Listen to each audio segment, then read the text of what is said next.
تنزل بالكيس الثاري اليوم جيت الدار تعرف كاري خروج النساء ماهوش من عادتنا ليلة رفوف وشوق ليلة رفوف وشوق ليلة رفوف وشوق يلي داخل للحمام خروجك منه راهو صعيب يلي فارح بالمدام حضر روحك باش تجيب حضر روحك باش تجيب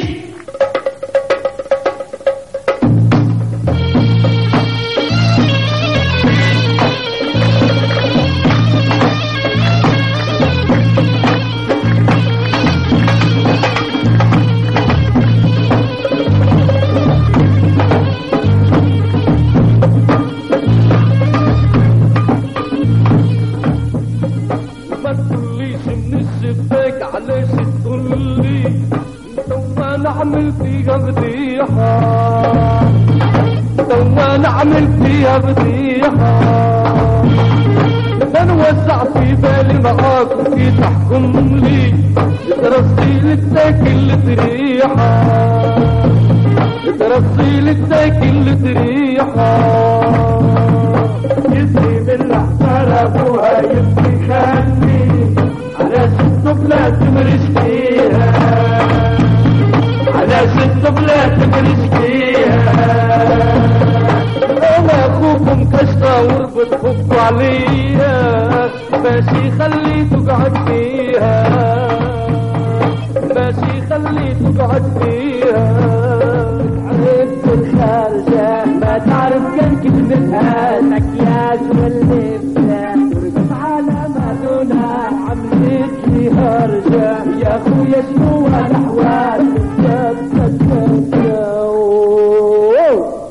يومين من بعد الزواج تلبست وتفجرت في البيت كالزلزال شكشوكة محروقة عند المساء وعند الحديد يحرق سروالي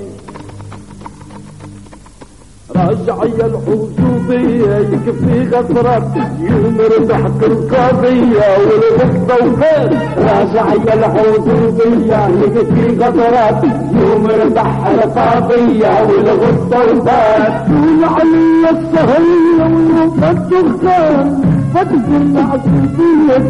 اللي عاد راجعي الحوزوبية يكفي غفرات يمربحنا القضية والغصة وفات راجعي الحوزوبية يكفي غدرات يوم ربحنا القضية والغصة. انا المسرح قالوا نهربوا من الجزانة قالوا نهربوا قالوا كيه كوارجي كبابري قالوا كبابري هم منقذين من السور وبيام شدهم الزوز رجعهم مون كوماندون زوز هربين قالوا دخل بالواحد دخل لك الجندي الوكواك الاولاني وكواك وضربته فجعه وغسرب وقلب ثم خزرنا الكماندا رقمك سي شباب قالوا انا اسكت خلوا اسمك شو قالوا اسكت تعال شربت قالوا على شربت قالوا مول خرجوا باش يمرضني بالسكر دخلوا لي مسرح ادخل الجندي المسرح رقمك 4212 اسمك فلان الفلاني على شربت قال له والله ما كومضة اخرج شر حبس خلاص جاوك الوكاك مسيب ايه ما حكم عليك شيء قالوا حتى شيء قالوا كيفاه تدي ولا فكره وانت اللي جريت على امي باش نهرب قالوا ما انت ما تعرفش تتكلم